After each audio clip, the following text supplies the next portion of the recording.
to having you serve with us. Diana, let me go to, I left out on the agenda, let me go to approval of the minutes next, which we just got from Diana a little while ago. Well, you had some changes, Dolores, so I can make those changes and I'll email them around. Okay, okay. Anyone else have any changes to the, mine were just technical. Having been the victim once of a foil about minutes, I got recommendations on just how specific we have to be, and that's all that I mentioned to Diana. Anyone else have any comments? I haven't read, Okay. I haven't gotten them yet, so I'm sure they're fine. Okay, since, would you like blindly, Frank, to move their approval? Sure, I'll move. Okay, Barry? A second, of course. Okay, all right. Okay, Nuno, you are on. All right. Sure. So I'll start. Did everyone get my attachment? Think so? I did, yes. Okay, I did. I did. Perfect. These are bank balances as of this morning. 26,732.88 in the operating account, $1,406.69 in the capital account at Sterling. Wells Fargo, we have 103,512.73 in the capital Wells Fargo account, and in the Wells Fargo operating account, which is the 402,608.91, including the $50,000 transfer into the Sterling account. Total cash on hand, 534,261.21. Arrears, much improved. We have just one tenant that's 2.5 months behind. We have one tenant who's now just 2 months behind, and we have a few tenants that have some scattered amounts, very minuscule amounts. I, at this point, would like to discuss possibly putting that tenant who is 2.5 in legal or beginning the process. That's something that we should kind of do. It's the first for this board. I spoke to him on Friday when I was at the property. I believe he has no intention of making good on this sum and was kind of confrontational about it. So. Do you have any sense that either of these two tenants, that their arrears are COVID related? One is definitely not COVID related. I think he just doesn't want to pay it. He has a history of amounting arrears and then waiting for us to pull the trigger on legal, and then he goes to an organization and they pay off his arrears. I think he's waiting for us to pull the trigger. And the second tenant is definitely COVID related, and she is making good on her payment plan. So I'm not really necessarily concerned about Okay. it. Mm-hmm. Okay. So, you know, the moratorium is going to be extended to through August, we understand. I mean, that the lawyers got a notice today, assuming that was it. But I still don't think that precludes our talking to our landlord tenant council and proceeding. This is a tenant that is regularly does this, correct? Correct. Yeah. Yeah. I think if we do a notice to cure, he'll take that notice to cure to this organization. It's a charitable organization, and then we receive the arrears. He's done it 3 or 4 times this far. What category is he in? He is a tier 2. He is a tier 2. Town So he was or is a town employee? Still is. He is a town employee. Okay. Okay. Do you need a formal motion for that? I mean, that should be pro forma, that when someone's behind our landlord tenant council. Well, we used to always consult with the board before doing anything or putting Okay. anything legal. So Anyone have any comment on this? No, I think you should go ahead. And especially it sounds like if we're going to get anything out of them, we got to do this step. Apparently he does it all the time. So, and then he gets some organization to pay the back rent.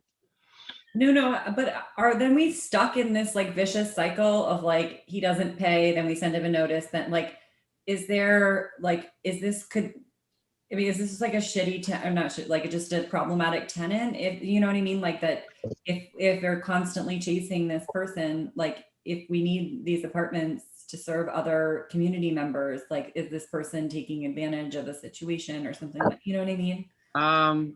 Well, he's not. Good question, Diana. He is. How do I put this in a kind way? not a good tenant. He's sort of a disturbance at the complex. I was opposed to putting him into Homix. I was sort of forced to. He is not a town of Mamaroneck voucher holder. He's actually a CVR voucher holder, which adds a little bit of difficulty. If we ever want to remove him, it sort of makes it impossible. As of right now, I purposely did not renew his lease. He is currently on a month-to-month basis. He did go to court on this about almost 2 years ago, and sort of made a scene there. I think it's time to start the process and see if he can make good on this. He claims he has the funds, just doesn't want to pay for it. What is his status? CER? Can you clarify? CVR. It's the county's Section 8 program. The county Section 8 program. Okay. I mean, the problem is I don't know. I mean, if he falls in arrears, but then he cures it, I don't know if we have grounds to get rid of him unless he's really that disruptive now.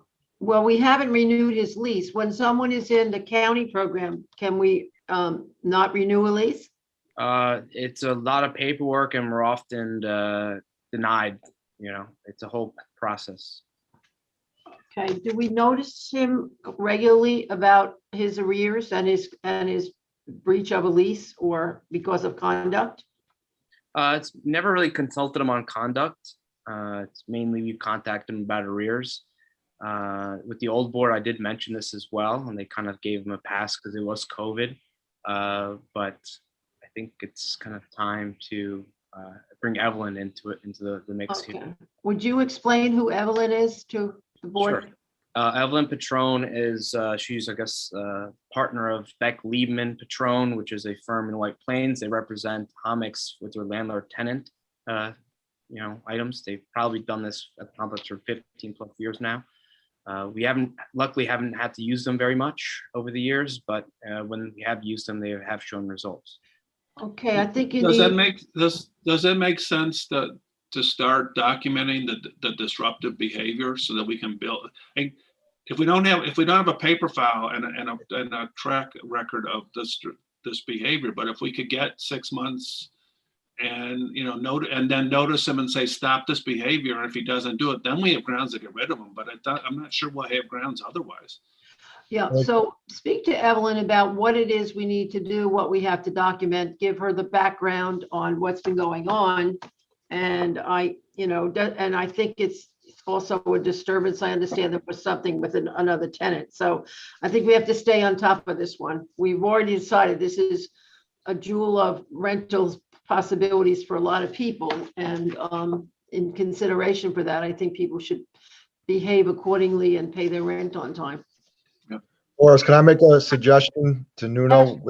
Can you document your time that you spend with this particular tenant? So it generally, I found that a judge it's happened to me once where we were able to put the management team's time where someone continuously did this. A typical tenant, if they have 2-month arrears and then they pay it, they'll throw out the legal cost and the property manager's time. But if he's doing this, if this is the third time he did it and he says he has the funds, then it's costing the town and it's costing the management team, it's costing everyone money when that doesn't have to be spent. So I would just document the time that you communicate with him, the time that you spend with legal, and mention to council if there's the possibility of adding on the management time and the legal fees as well, because it is a multiple offense with this particular tenant. I will make some notes on that. The peer report is attached. We'll obviously spend a lot more time on this later on. There hasn't been any changes since the last meeting. There's been no vacancies, which is a good news for all of us. There's been no updates on the appliance replacement, kind of on hold. There's a lot going on. On this 22nd of April, Diana and Frank met with me at the property and walked the grounds with Dominic. I attached Dominic's proposal on landscaping. Sort of in line with what I imagined. There's also pictures and pricing and everything that is attached to it as well.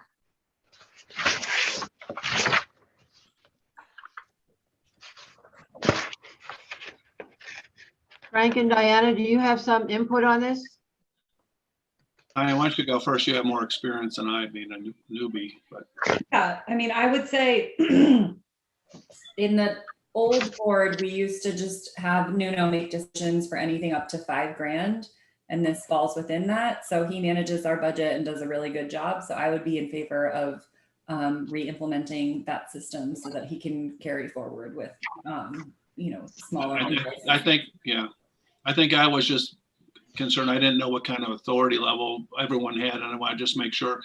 I thought what the landscaper proposed made sense to me. I mean, a lot of mulching around, and there's some areas that are just kind of very unattractive. And he was proposing putting in some hostas just to have a little color, and a couple places where there was some dead space to do some and clean out some ivy and some other stuff and replace it with grass. So I thought what he was recommending made sense to me as we walked around the property to make it attractive and in line with the other areas of the property. So. No, you have authority up to 5,000 with an agreement with the town, I think, I with believe the so. housing authority. Yes. I don't see any reason to change that. I mean, this is part of I just want everyone on the same page. I don't want to be making decisions on my own. So I just want to formally bring that up to everybody. Okay.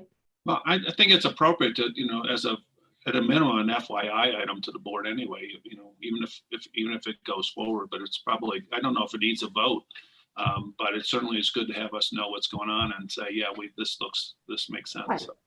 Okay. Since it's within your monetary authority, thank you for bringing it to our attention. I'm not so sure we need to formalize it with a vote. All right. We had 2 members there looking at the proposal, so I'm comfortable with that. One of the things we probably have to do at the next meeting is do some procedural homework for who, monetary amounts, who gets contacted on an emergency basis and so forth.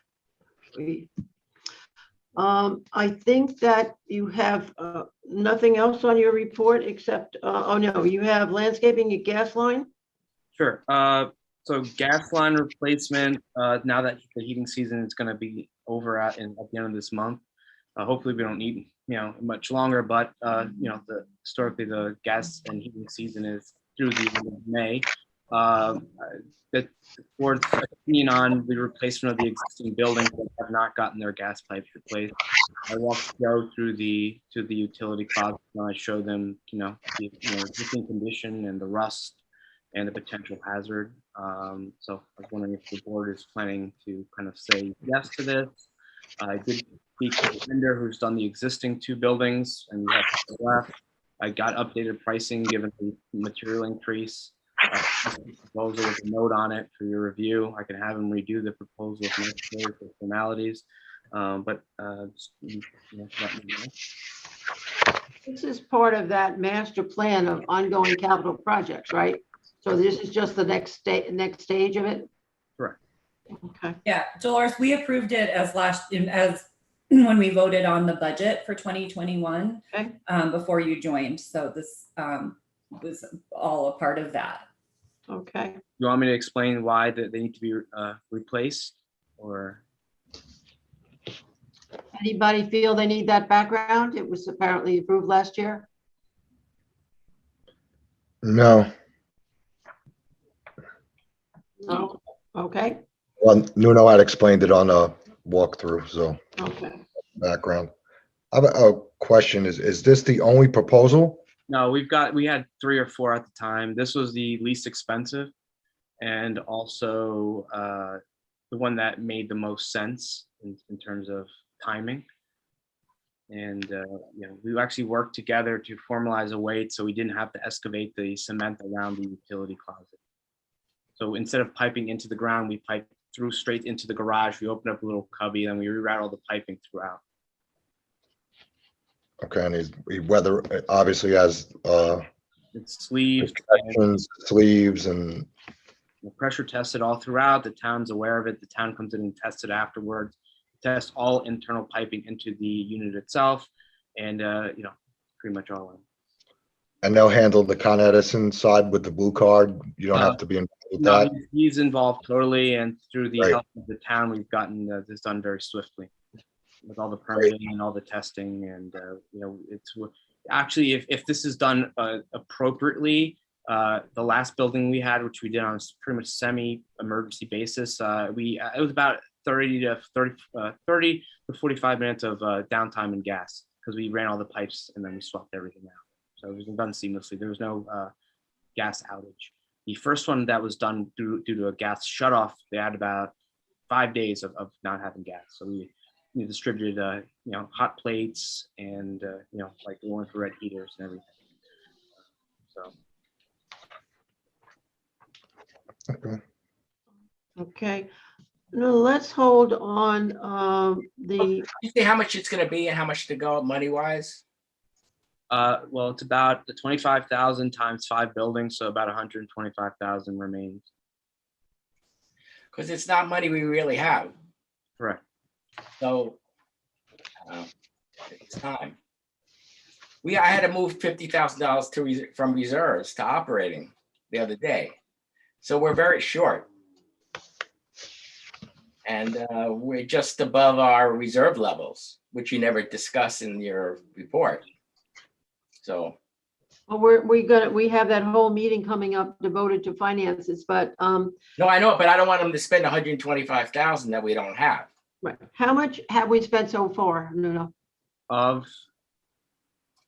This is, because this is remaining glass line, so we've already spent some of the money, correct? Yeah, we've already spent, I think, close to 50,000 on this project. Okay.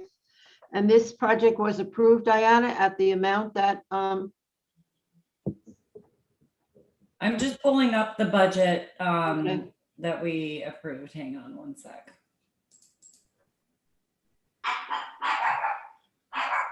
I know, we don't really get a variance analysis from Nuno. You'll get your variance now. Yeah, when?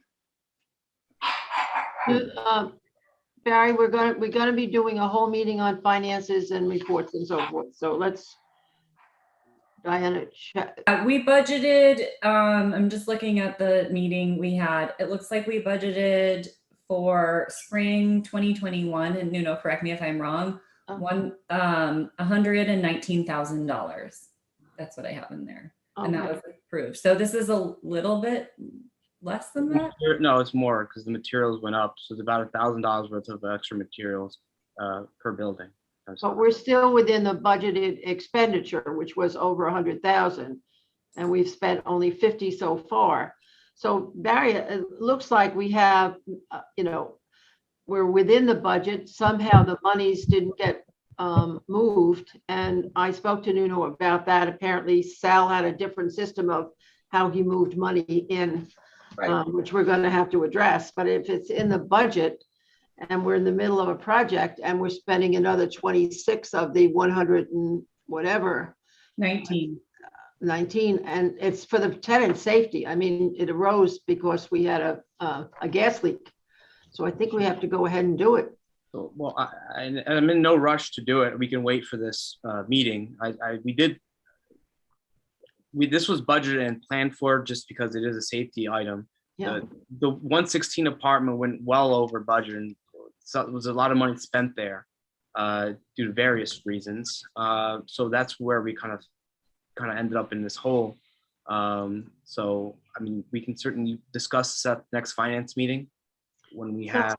Well, I'm inclined to get it done. I mean, it has to be done for the safety and security of the people in the building. So this is the next stage. We're still below the budgeted amount. It's a matter of maybe moving cash. So sense of the board?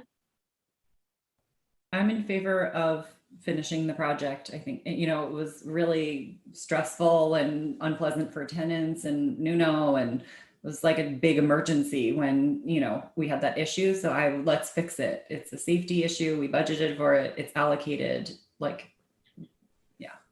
think once you mentioned gas line, where we should be responsible as a board and as a community to go through it, and it's documented, you have documentation that it's there. Is there any possible way that I'm sorry about that. Is there any way, Nuno, we could start a building or two, and then would that buy us enough time till the next meeting? Like, so this way we don't go over budget and Barry could look into and see, I mean, is he doing all five So- buildings at once, or is he phasing them? He plans on doing them in phases, building by building, and they'll be registered with the permit building by building. So there's no rush to get a master permit and then do it all at once. He'll do it building by building. I think he's established enough rapport with the buildings inspector and the town to where he can do that. They're not really, as long as there's a plan to gradually do this, I think the town will be very happy. So it's no rush to just say, hey, these 5 buildings are getting done all at once. I mean, we can do it building by building. I mean, that'd be ideal to do it all at once to limit the disturbance. But if there's a financial issue, maybe if we just did a portion that we have the funds for until funds are allocated, and complete the rest. But at least start somewhere. Don't just sit on a gas line issue. I mean, at the end of the day, I think, once the heating season over and there's no real necessary need for it, we can start planning to get this squared away. You would obviously have to do the appropriate paperwork, and the plans, and discuss this all with Greg Comito and everyone involved. And then also notify Con Edison and then do the appropriate pressure testing and notify the town so they can be on site during these pressure tests. So, it's a project and a process. Okay. I mean, I have no issue doing, 1 or 2 or 1 until the next meeting. We do have to be sensitive towards our budget and the reserve funds and the requirements that were, held. So take whatever direction you guys decide on. Well, I think we should at least move with 1 more building. Does anyone? Fine. I mean, it has to be done. Yeah. I mean, I'm in favor of doing them all, but if you want to do 1, that's great too. I think just with the permitting process, get 1 rolling. It probably wouldn't even be started before the next meeting with all the permits and Con Edison and the coordination. I think we should get back on the project. I think it was stopped for the winter, right? Yeah. Okay. Yeah. And Nuno, if the plumber does know which one is the most deteriorated, obviously we want to start with that one first to, connect with that building if one looks worse than any other particular one. I'll probably have the plumber with me when I open up the vents in about a week or 2. Obviously a closed vent, once we release them, if there's any gas down there, you're going to smell it. So I'm going to see which ones kind of are more, that's how we found out about the second building, is when we were doing this vent project. Distinct gas smell hit us. So I know of 1 more that has, could be the worst. So we might start with that. Yes, it's a real safety. Professional on that, yeah. The personnel issue, I guess we're saving that for the executive session. Yeah. Alternatives for waste and recycling receptacles. Never really heard from the Department of Public Works on that, or the joint works on that. I'm happy to report that ever since the new fill-in superintendent has been on board, we have not received a single complaint in terms of the, issues with the garbage. So, Oh, really? yeah.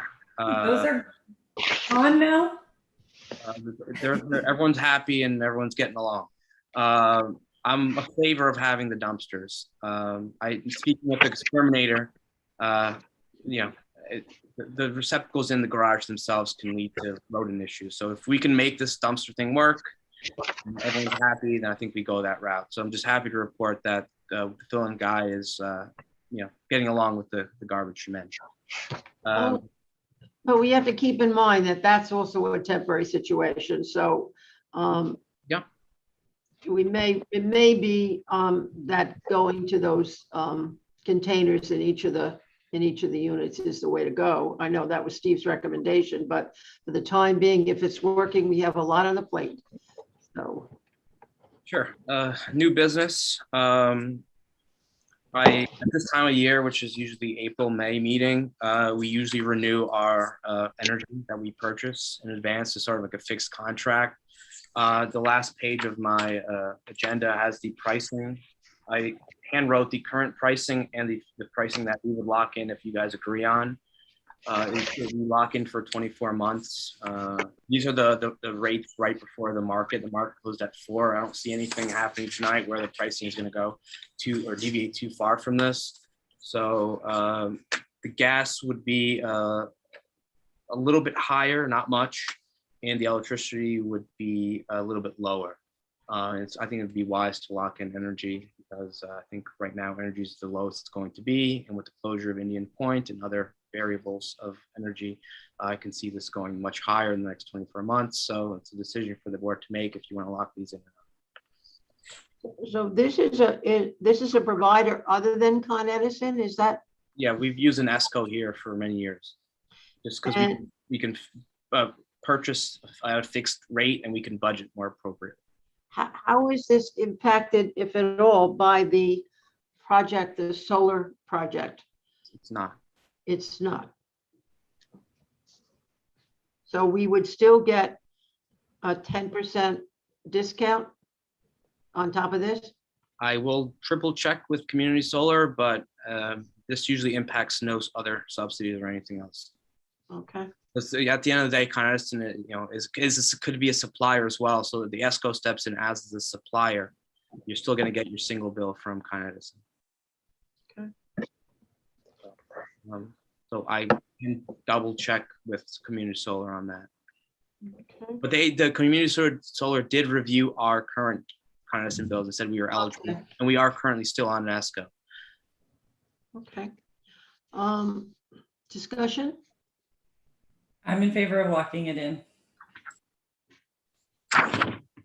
Does that need a motion? It will need a motion, but I was asking for discussion in case anybody had any further questions or. No, okay, motion, please.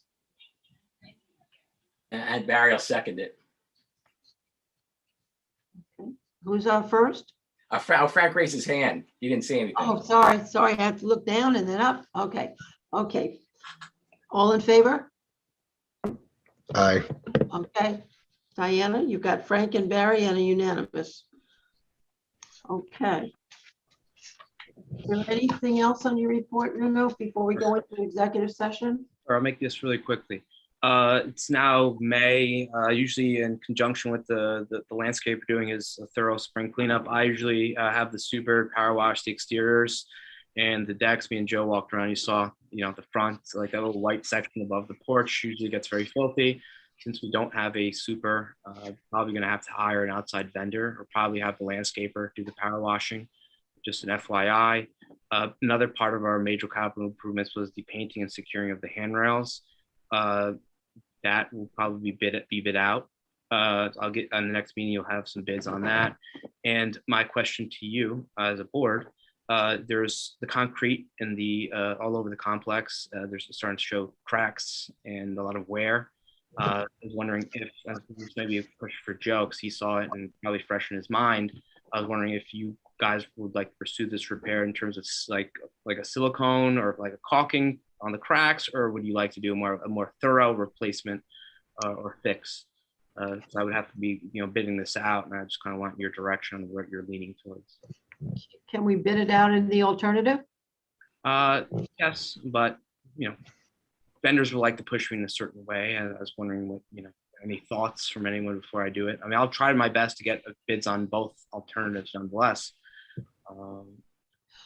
If you could get pricing for like per linear foot and per linear foot for the caulking. Because just a little bit of caulk could save tens of thousands in the long run with waterproofing issues. Mm-hmm. So, and for pennies, you could get it, repaired. If you get a linear foot price for caulking and water sealing, and then maybe a square footage pricing for concrete repairs, and then you obviously know the property pretty well, so you could walk through the property and estimate how much it is. This way we could maybe generate some type of a budget for how much work is actually there. This way, if you ask each of the vendors to price it out in that fashion, then they're apples to apples with their price, instead of someone saying I'm going to do it this way or I suggest that way. You could just have one solid price and get the most competitive pricing. Absolutely. So that will be my next two things I'm going to work on is getting some bids on those two projects, which are in our capital budget already as items we would take care of this spring and summer. Okay, just to update the board, I took the liberty of calling Joe and asking him to take on his first assignment. And I asked him to walk the property with Nuno and with the showing him the work that has to be done, the capital improvements and so forth. So he agreed to do that. He did it last Friday. And when we do finances, he's going to sort of give us a report of what he saw and input on how we should do these things, when we should do them and so forth, based on his experience. So I think that's going to be very helpful. I also shared with him the latest case, the reserve study that was done by the engineer last summer. So I shared that with him. That should hopefully help him along. And if anyone on the board, the new members, needs anything, any documents, any information, anything that happened in the past, I usually have everything archived. So if you need it, let me know. I'll send it over. Wait, Joe, you said, or Nuno, you said this was a part of the capital improvements what was it under? Because I was just looking, I know I see the steel railing and steps, the vents in the crawl space, deck, gas pipe, apartment turnover. I'm looking that up now. Okay, I just couldn't remember. Yeah, it'd be steel railings and steps. Within that? Mm-hmm. Okay, gotcha. Can I ask, does that, anyone know? Oh, I'm sorry, go ahead. I'm sorry. No, You can ask any question you want.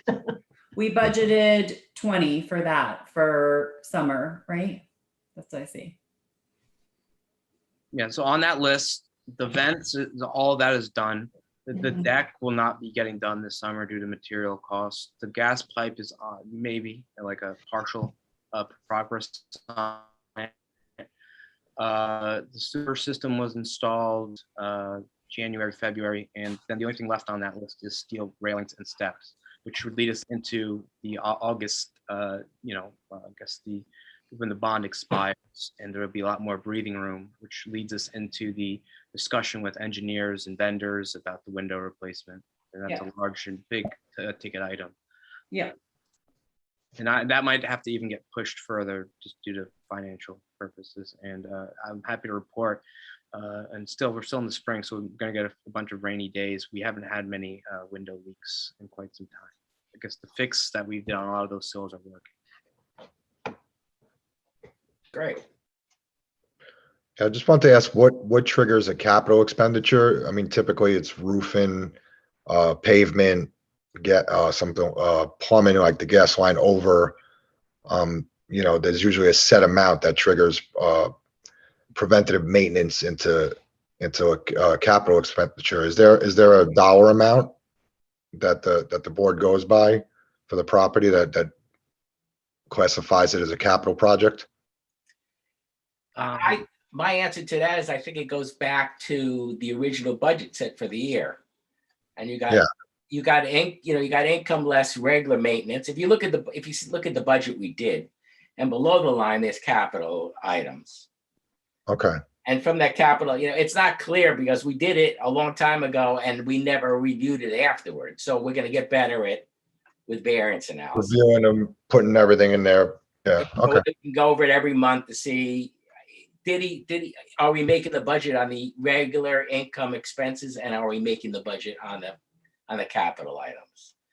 The capital items are the non-usual expenses, but you want to say 5,000, 10,000, we can determine what that's going to be. But we're going to have a lot more, but the bond will be done. Part A of the bond, it's almost $25,000 a month. As of September 1, we don't have that anymore. So we'll be able to add all that to reserves. So that'll be terrific. That'll be money for the windows, new concrete, new decks. Of course, you can't do it all at once at 25,000, but put together a 3 to 5 year capital. Yeah, exactly. We got to just be a little organized. I just sent you, Joe, the budget that was approved. So you have it, and I'll send you. Nuno put together a whole capital plan, a 3 to 5 year capital plan. So I can. Yeah, I did mention that, Nuno. Thank you. Yeah, that was a requirement of the town in 2015 when we amended the ground lease. Somehow I have this, we were required to have a professional engineer.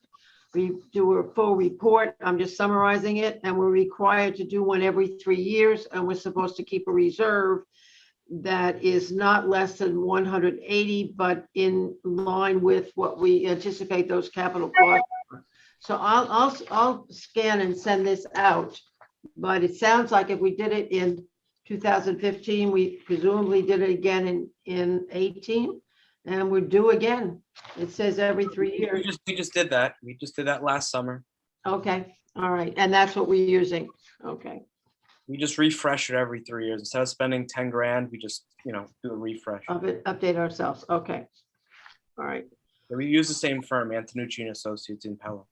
Okay, just a point of, I thought that for my notes that the June 7th meeting was a regular meeting and June 28th was the finances.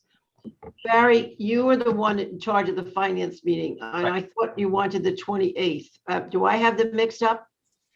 I think it might be back. I think it might be backwards, but That's okay. So, whatever you say, because I have both down as board meeting and I don't have any notes. I'm out of pocket from the 7th of June to the 23rd of June. okay, so I think that's why we saved the finances for the 28th, so we would have a full board. Right. Is everyone all right staying with that? Yep, Give you- Sure. Okay, And I Okay, think what we had was the earlier meeting was if we needed it. I thought it was a contingent meeting. you're right, and depending tonight on, what we do tonight, we may need this meeting on the 7th anyway, just for update, but let's keep the 28th as finances, Barry. Okay. And I know we'll have a full board. all right with me. Okay, I would like a motion to go into executive session to discuss a matter revolving individual personnel matter. So moved. Okay, okay, Frank and Barry. Okay. Wait, okay, who made the motion? Because you want me to track Frank it? made the motion, Diane, yeah, and Barry seconded. And It's a Frank Berry team, it's just, if you don't know, just put those two down. It goes very well together. I mean, it's good, got a good rhythm and rhyme to it. yeah, well, LMCTV, can you put us into executive? All right, should be all set. Okay, all right. Everyone seen the letter of engagement from Silverberg and Zelandis? Anyone have any questions? I like the rate. Good. It's called All Relationships and Arm Twisting. Okay, well, that's good. Did I take that as a motion that you authorize me to, or, yeah, I should sign that, Frank, rather than you probably, that we sign the letter of engagement and formally engage their services? Yeah, sure. Okay. Barry's moving, Diane is seconding. All in favor? All right, Okay, I think it's a real good move. okay.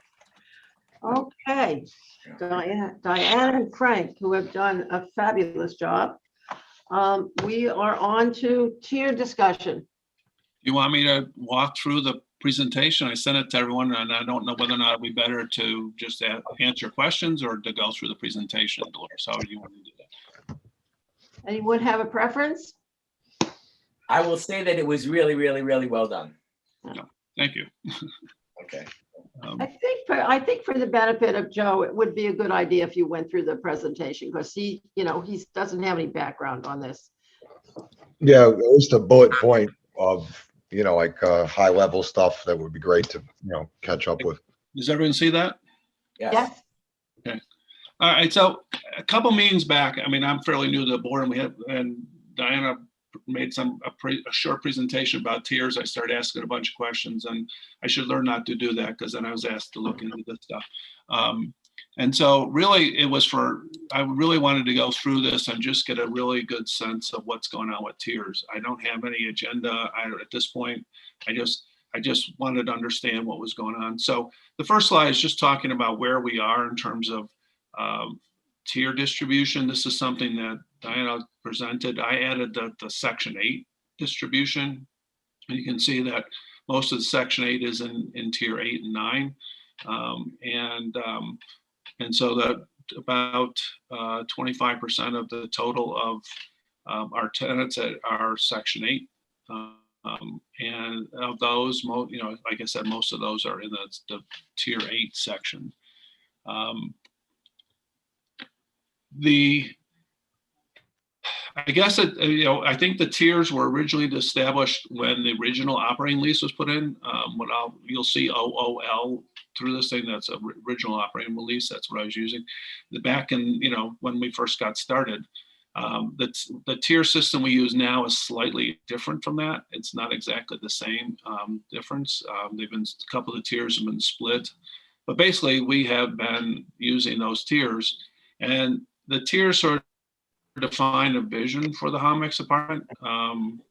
And the question just is, are we comfortable with that? Are we comfortable with the push, if we could, to be all tier 1 and 2? Because that's the preference. Do we want to we have 25% Section 8, that's the minimum we're required to have, and we're right there. Do we want to have more than that? Do we want to be more diverse than a combination of 75% 1 and 2 and 25% tier Section 8, for example? The housing needs have changed, and does that mean that we should think about changing some of the tiers to match the change? I don't know. Again, a lot of the other questions, I'm just asking questions. Should we, instead of pushing just for tier 1 and 2, that's the preference, do we say, no, we want to have 25 or 30% Section 8, and then we want to have targets for the tiers? We want 50% in 1 and 2, and then the other in tier 4 or tier 5. I mean, it's just questions. And also, do we think about diversity from beyond the point of just by tiers? Do we want to think about it, low income? Do we want to think about it? Do we have any obligations to have racial or other diversity in the apartments? And the point is, the last one, there are people who've been in these apartments for a long, long time. They stay in and they get in, they stay for a long time. There's someone there who got in 1994. Is that what we want? Or should we try to be making, especially tier 1 and 2 and 3 and 4, which are the workforce housing, should we be saying, well, those really are to get you started and you get 5 years or 8 years and then you're out, because we want to make that available to the next set of people. And then, should we consider, when we look at Section 8, there's other housing around, there's Cambion and others. Should we be thinking about it? Not that we have control over those other ones, but as we think about what we're doing, should we be thinking about them in conjunction with those other things? Any questions on that slide? The tier system, there is some conflict. When we looked at the operating lease of Section 3 of Schedule A is what lists all the tiers. It talks about that they prefer Section 1 and 2, but it doesn't say that's an obligation, that they prefer us to be putting things in the low number tiers. But it also says there should be a policy of diversity of residency. Of course, I don't know what diversity meant when they put that together. Was it racial? Was it income disparity, income levels, ethnicity? I don't know what that means, but it did have this idea of, we prefer workforce housing, but we also realize that we want diversity in the apartments. And so that's something is, when we look at the current tiering system, are we doing a good job at balancing these conflicting goals or not? It's not clear that we have the power to unilaterally change it. Section 5 states that that subtenants shall be selected in accordance with the selection criteria annexed here too, as Schedule A lists the tiers. So in one sense, it seems like that's something that is built into the operating lease. There were grants that were put in when we took out to build this, and we had specific income and rent levels that had to be tiered to. I don't know what those are and whether or not we've been abiding by them. And I don't know whether or not those obligations from the 90s when we first got started, those grants have come and gone, and have we, are we still bound by them? But then our bylaws say that we, general management of the property and affairs, are invested in us as the members of the board. And it also says that we have the power to authorize all expenditures and take all necessary and proper steps to carry out the purpose of the authority. Well, if the purpose of the authority, for example, is diversity, and we don't think that the tier system promotes diversity, then it would seem like maybe we do have the power to do it. I have a feeling that whatever we do, we're going to have to negotiate with the town. I don't think there's any way we could unilaterally make changes, probably. Well, we have a lease agreement with the town. The town owns the land, and we have a lease agreement with the complex. Right. So I would definitely say that we would have to negotiate the terms of the lease, because there are specifics in the lease as we have to do it. You know, the town was unique in doing this. You know, I don't know how long people have been around, but before that was the famous Larchmont Motel, which was referred to as the No-Tell Motel, and rented rooms by the hour. And then the county put in one time over a weekend, 30 families, and we're paying them a fortune per night. And the families were housed in deplorable conditions. They were literally deposited there, and we found out they were there when 30 children showed up at the central school the day after Labor Day to register. So I'm going to be very succinct. The town worked very hard with the county. We found the families. We regularly found affordable housing. We went out to get more landlords to take Section 8. We got the Section 8 numbers increased. And the more we did, the more the county was putting people in. And then we moved from families to, we had one of the biggest drug raids in Westchester County at the Hummocks, and that's when we decided that we would take it over. And after a community study, there was a strong recommendation that we talk about workforce housing. The funding that we used at the time allowed us to have tiers and allowed us to have local preferences. Those restrictions, I think, were up in 20 years. And my recollection was that the Housing Authority agreed to stay with both, to keep it as very affordable and to keep the tiers. Nowadays, the funding that's out there, we should keep in mind, you can no longer even restrict it, never mind tiers, you can't even restrict it to your own community. For instance, the apartments that were built in the village of Larchmont had to be marketed to a radius of so many X miles from the location, which included the Bronx. It may have included Rockland County. So we no longer have the privilege if the community were to build something else, which is another thing we might encourage. None of the funding would permit the kind of tight restrictions we have and control over who can use those apartments. That's a little quick background.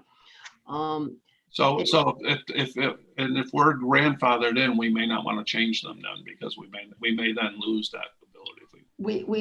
We don't have any funding, so I don't know if we lose it, but it is pretty unique and it gives us a wonderful element of control. So, Okay, but these are all the kind of things that I think as we go forward, we really need, at some point think through and get some help on trying to figure out if we decide that we think that the tiering system, I mean, if we come through and say the tiering system works and we want to keep it, that's great. I'm just making sure and bringing to the board a bunch of issues to say, okay, this is some stuff for us to think about as we address it. Right, I think that was your task and you did a great job. Diane, do you know how the Cambion, I know that the Housing Authority offered to quote unquote manage the units at the Cambion, but it was felt that Anna had much more experience in income and so forth. So I think she controls that. Is there 6 units there or 8 units? We have that in the last slide. Oh, okay, sorry, okay, thank you. I know that the town has a strong feeling that the volunteer tier allows our volunteer fire department to continue. I mean, we have about 25% of the membership that we had when these, just generally 20 or more years ago, because people who join the volunteer fire departments used to be residents, and then there were no more residents to join. It's a real incentive for the volunteer fire department. As you can see, most of them are the largest category are the volunteers. So just that's a little something to keep in mind in terms of the benefit, to the community at large, is that the town is able to maintain for now a volunteer fire department. The problem is, of course, when they leave and go buy a house, they don't buy a house in town. They buy a house relatively pretty far away. So should we talk a little bit about what diversity means to, because I think if we talk a little about diversity, that leads us to focusing on some of the issues that arise. I think when you talk about diversity, you also run the risk of this whole tier thing being illegal. That's what scares. Now that you bring that up, this is kind of scary, because this is housing with leases, and you got to follow the housing laws and the rent laws, and that doesn't seem like we're doing that. Well, I think we don't discriminate against anyone of any color. We take Section 8 the way it comes. Do we have tenants of color, Nuno? We do. We do. Okay. Could you roughly a percent? 20%. Roughly. 20%. Okay. Nice. All right. So, I don't think that we are violating any laws, but it's because we are landlords and we can rent to whom we wish, but we can't discriminate. And we can't discriminate for the designated categories: race, gender, ethnicity. Okay. Can I ask, who does the leasing for the property? Is it a local realtor? No, Nuno, you talk about how we do that. I asked Nuno, it was too short before the meeting to send out the application and the income restrictions and so forth. So it came out shortly before the meeting as a separate email from Nuno. So anybody want to quickly go over what happens? How? Want me to stop sharing and you want to share that, or do you want? No, because I'm on a different laptop than any work items. But I think I emailed it to you. You should be able to pull up the attachment if possible. I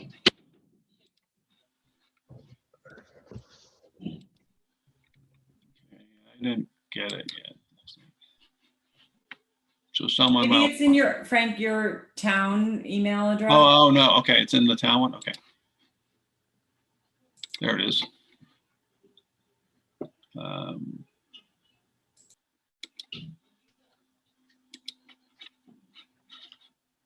Just suck up.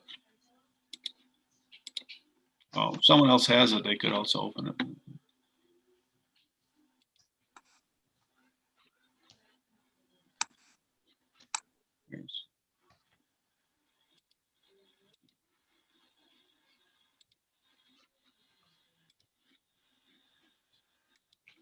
This is the short version. Okay. Good thing. Is this what you wanted to see, Neil?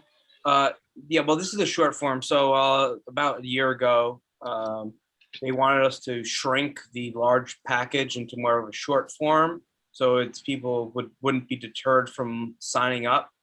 So this is given to anyone who asks for it. We get a lot of requests per week for this. So people will email us, we'll hand this over, people will call, we'll either, physically mail it to them or email it to them. Bless you. Bless And then we will obviously await for the completed package. So this is the short version of it, which includes information on the hammocks, includes information. I don't know if the short one includes information on the tiers, but it gives you a brief history. So a little bit of a house rules, and then it gets into like the nitty gritty, which is, the potential tenants' personal information. So if you can scroll through it, you'll see, category criteria. Essentially, this application has pretty much been the same for forever. It's just been slightly modified over the years. So if you can continue scrolling, these are all the tiers that are clearly listed, because the person will then, categorize themselves, and we'll obviously double check to make sure that it's correct. Has the income levels in there, the rents of what the apartments are, plus utilities, has the minimum qualifying gross income. That's the information we get every April from Illinois. Continue to scroll down.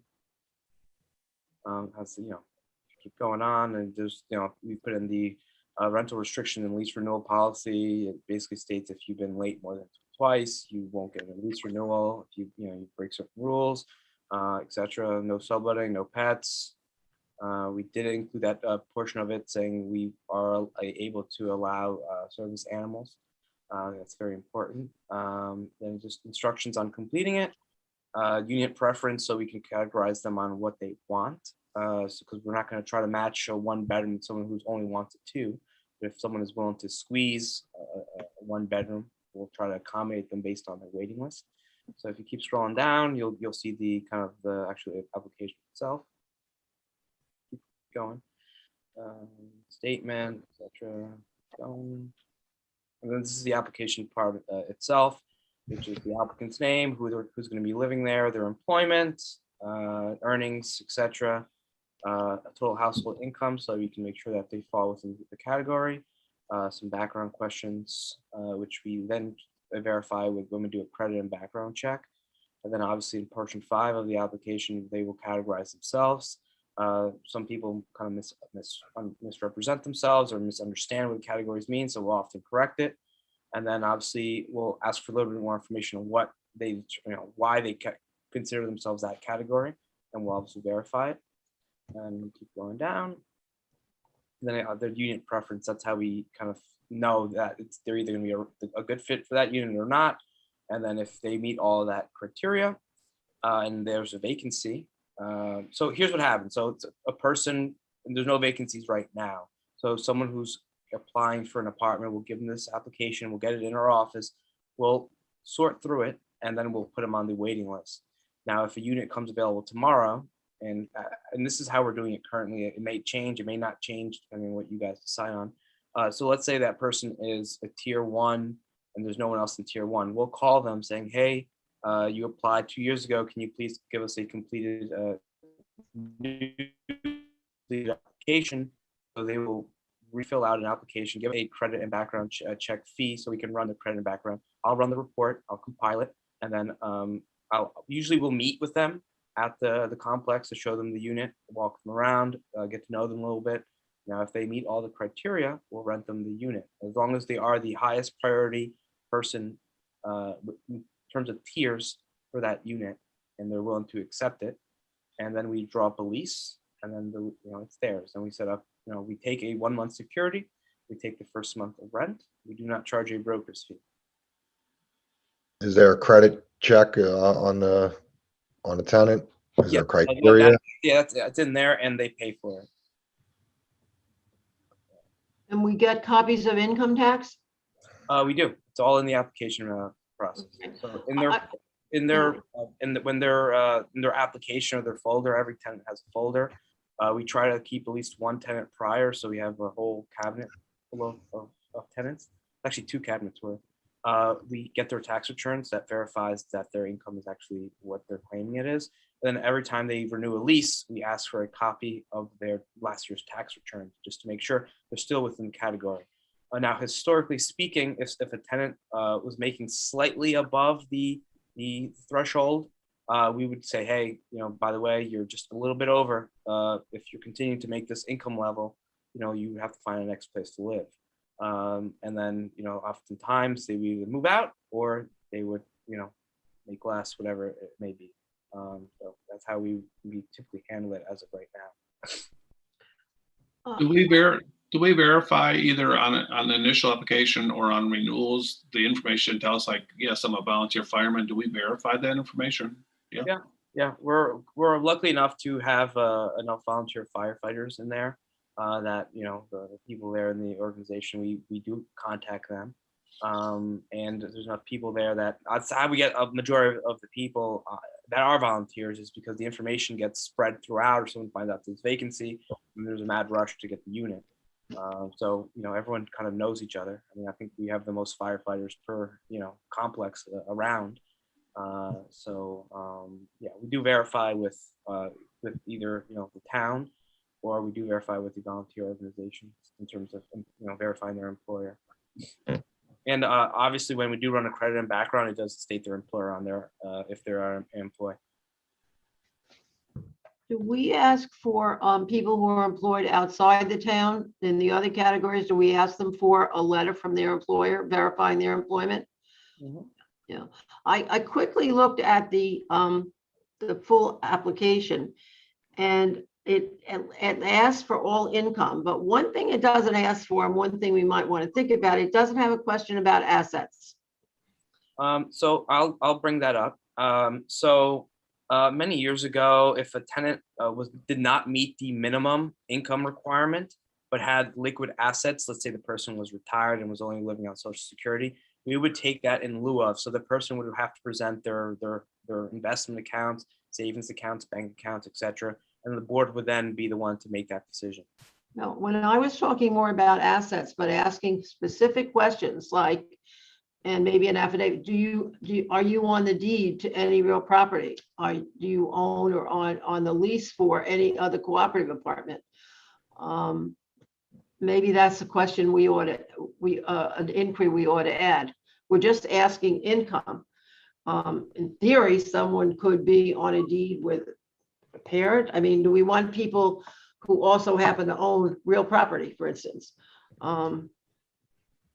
Not that I suspect that there's anyone there who has it, but it has come up. It has come up recently in the office where we have someone who does landlord tenant, and discovered that the person who's not paying their rent happens to own a investment apartment in the village of Mamaroneck. So it just struck me that maybe it's something we should ask about property. Well, there's also, isn't there also a maximum income level before There is, and that's why when we do a lease renewal, when we get it back from them signed, we double check their last year's tax returns to make sure. Yeah. We do give ample warning that, hey, you're nearing that maximum. What are your plans? Or when people have adjusted their income, whatever it may be, but no one as of right now is at or even close to. In the past, they give the 1 year buffer saying, hey, by the way, you're slightly above the threshold. I'm not talking about someone who's making 100,000 over the maximum threshold, someone who's just slightly above due to a bonus, whatever it may be. We ask for an explanation of why they're over the threshold and why their income increased, possibly promotion, etc. And we tell them this is the last renewal you'll get if your income stays above this level. I mean, given how inexpensive the rent is, the other problem, Dolores, you have with assets is they might have a lot of assets and say, given that number of assets, you shouldn't be getting an apartment from us. I mean, it could go the other way. Assets could help them get in, but it also could disqualify them. I don't know what level we put it at, but if someone's got a bunch of, like you said, real estate, this is supposed to be for, affordable housing and for workforce housing. Well, exactly. I mean, we can look at maybe a larger, what I'm suggesting is maybe we'll look at a larger picture outside of just what's on an income tax return. Yeah, it's one possibility. This, anybody else have any other thoughts on how we continue this discussion? Should we focus on something? Should we? I would say maybe, Frank, do you want to just kind of quickly go through the rest of the important points? Sure. I'll try to go through it quickly. Where is it? Okay, I don't see it on my screen. Just hold on a second. I'm gonna have to reopen it. Nuno, have you found the process to be working? I don't see any problems with it. I think there's enough demand now, where maybe 6 to 7 years ago it was a problem to find tenants. So you would take someone on a tier that really didn't belong there just because we've had the apartment sit there a month or two. So right now, I don't think we have an issue filling a vacancy with, what we consider now a priority tier. Yeah, and one way we addressed that was we looked at the contact list that Gramerton had and we expanded it greatly.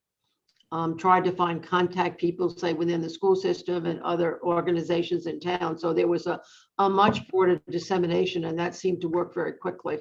And I still think I'm owed some updated contacts, I think. I think Diana was going to take a look at that for us because she pointed out that whoever. And there's the one that's a teacher at the Department of Education or whatever it may be. That's the wrong person. That person's outdated apparently. And she was going to think about some other organizations we could. Do you want me to send you like I forget her name, that HR lady from the Yes, send it district. to Nuno so he has the right person, please. Okay. Yeah.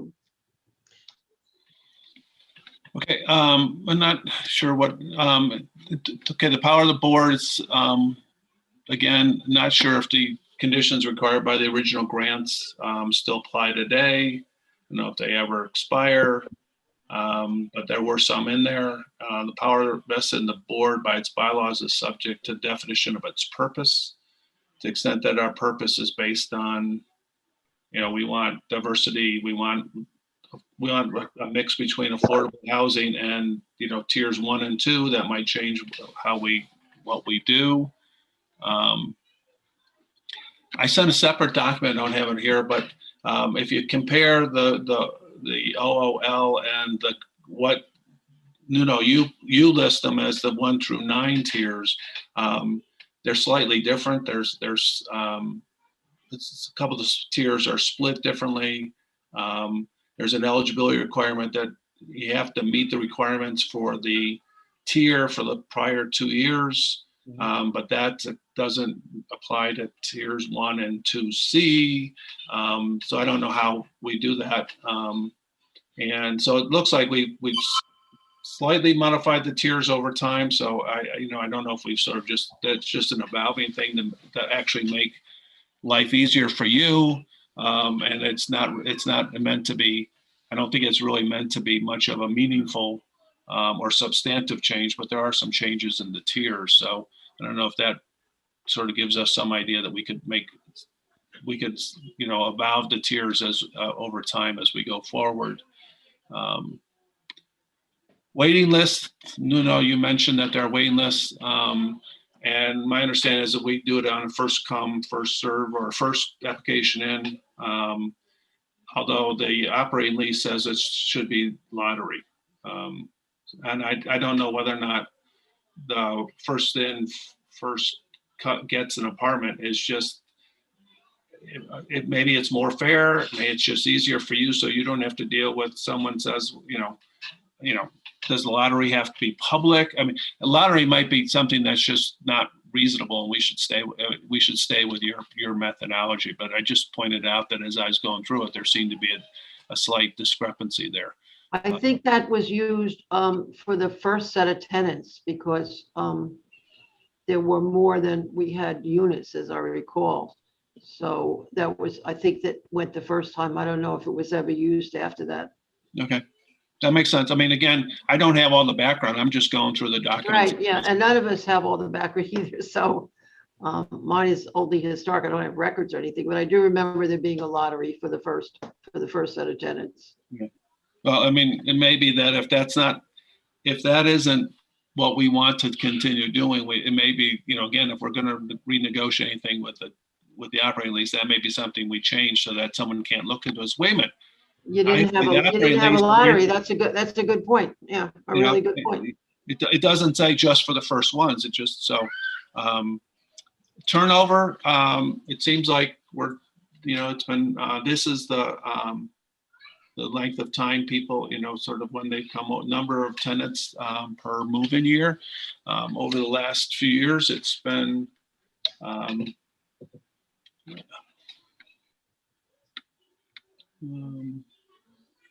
that doesn't make sense. Something. Here's the years may be off here. I think these are supposed to be the last 10 years. I think the graph is wrong. I think this is going from like 2015 or 2011 to now. So these last 4 years. So this is really, we've been having about 3 units. So I somehow screwed up the graph. I apologize. Those are actually more recent years. It's running from like 11 to now. And so we're doing about turnover about 3 a year. Does that sound right to you? And then here's the sort of the average tenancy by unit. You can see 1 and 2 actually are some of the newer tenants, and this is only based on current tenants. So those are more of the newer units. Some of our 8 and 9s have been in there for 10 years. 5s, there aren't that many 5s, but they've been in there for over 12, on average 12 years. That's clear why they stay so long. Are we comfortable with tenants being that long, or should we be trying to say you can stay for a maximum of X years, just to make these apartments available to, especially for workforce? Do we want to make them available to people on a sort of rotating basis, or let people get in and they stay there until they die? It's not clear. And then there is other affordable housing. It was mentioned earlier. Cambion is one of them. There's another one. And then the last one, I'll let Diana, she says she has to go soon, but I'll let her talk to this last slide. Yeah, this was just, Frank and I had talked about, for our discussion tonight, trying to give a larger overview of not just the Hummocks, but affordable housing in general in our community. So these are just some information. I worked with Hannah Denoy, who administers our housing choice voucher program for the tri-municipal area. So we're currently authorized as a community to administer 647 vouchers, but due to limited funds, the town doesn't administer all of those. So in 2017, the town opened applications for housing choice vouchers and over 10,000 people applied. So 10,143 applications were submitted, and that list was closed, and 800 people were selected by a digital lottery off that list. And they've been working their way down through that list. So if you would like to apply for a Section 8 housing choice voucher and you're a member of our community, you're not able to do that at all at this time. And of all the vouchers that were administered by the town, only 260 of them reside in our community. So that means that we're administering vouchers for the majority of our list of people who do not reside in our community, and that's due to lack of affordable housing units within our community. So our town employees, Anna and her team, are spending their time to administer vouchers for people that may live anywhere in the United States. And these statistics for kind of affordable housing demand don't speak to anything related to the demand for mixed status or our non-documented community members, because they're not eligible for Section 8 housing choice vouchers at all. And in addition to the Hummocks, there are 2 other buildings with dedicated units for voucher holders, and that's the Cambium, as Frank talked about, 8 1-bedroom and 2 2-bedroom units, and the Grand Street lofts. And at the bottom, I put the Westchester County did a housing needs assessment in 2019. And they talked about the housing units that would need to be built to accommodate the demand locally. And you can see it's listed, it's well over 2,000 just for our community. So that's just a little bit of a larger framework of the affordable housing needs within our community. Are there any other questions of the material? I went through it very quickly, but I mean, obviously you all had a chance, hopefully had a chance to read it beforehand. Any other last questions, or, and then we can figure out next steps, or I'm going to have to go soon myself. Diana has to go now, and I have to leave basically about then too. Diana and Frank, would you like to focus our continuing discussion a little narrower? What are your thoughts? I'm willing to, I mean, if the board wants us to look at specific items, I'm willing to do a little bit more work on this. I'd ask for some board guidance on what parts of that. That's what I'm suggesting, that we want to focus. Diana, do you have a particular focus? I mean, I think our purpose was to provide background information so people had a better kind of sense of what is the current status, and, you know, if we're going to make changes, that we know where we're at. But I think we've achieved that. Unfortunately, it took a lot longer, you know, the rest of the meeting took longer. So, I mean, I think it doesn't seem like people are like seeking a lot more information. Correct me if I'm wrong, but, you know, I think there's kind of enough background has been provided. But if you guys have other things you want us to look into, let us know. Do we want to continue this at the next meeting, or work on other issues and digest this for a while? What's the board's preference? I learned a lot, and I think I have enough, but we're not going to create additional housing right now. But we left that up to Melissa. Exactly right. We let her go so she'd get more, find a way to build more housing. All right, well, that's Exactly. to Melissa. I would suggest people put through this, and maybe we have another discussion, you know, maybe not next meeting, but in 2 or 3, you know, maybe 3 meetings from now. Okay, Really come back and revisit the issue of, you know, just let us really think about the tiering system and whether or not it works. To me, I think it's really one of the big issues is, do we have enough Section 8? I mean, if 1 or 2 people from Section 8 leave, then, you know, I guess they'd come in right away, but we don't want to be in violation of our 25th. And for me, the tenant, the duration, how long people are in there, it seems, you know, is that really what the purpose is of this housing is to let people be in there for 20 or 30 years? Yeah, but I think that's you'd be violating the law to try to restrict people to 10 years. You just can't do that. No. Okay. And the other thing is, we're talking about 3 apartments per year. I mean, I don't think it's, you know, I don't think it's material amount to really go crazy over. I think we have, if we're actually checking every time there's a renewal and making people comply, maybe we can tighten up a little bit more of the disclosure. Have stricter requirements. We could increase, I mean, we could increase the Section 8. Hi, sorry, I have another call. I can Thanks, hear it Diana. starting. Thanks, everyone. Okay. Unfortunately, I have to go as well. I had sort of a hard stop too. Okay, so I'm going to think about this. I'm going to think it's the September meeting. Okay. Okay. Right.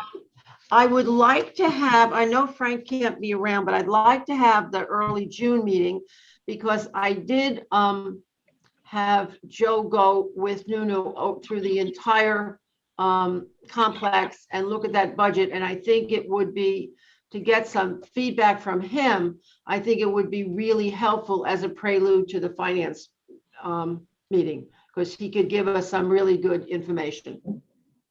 Sounds like a good idea. Okay, so June 7 meeting. Yeah, I mean, if he's able to do that, that's a big task. So, you know, there's a lot. I twisted both his arms, and no, he has you know, this is a new level of expertise for us to have on the board. So it's very exciting. And to the extent that I, if I can get it in advance, I can at least provide possibly some feedback or have some questions.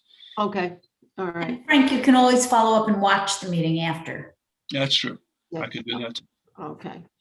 And does anybody want me to look into anything more about the application or anything like that? We'll put everything off till September. We'll have our next meeting, and one of the things we need to consider for the next meeting, just talk generally how we want to have authorizations, if any, outside the meeting. So there's a bit of an orderly process about how we do that. And it's a great idea, because sometimes we have to reinvest money. Yeah.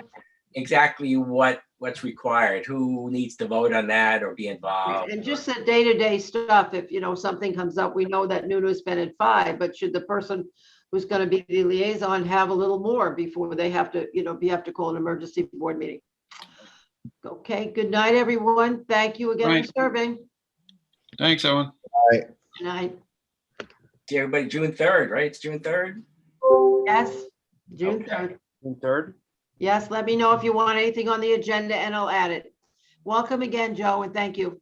Thank you so much. Have a good night, everyone.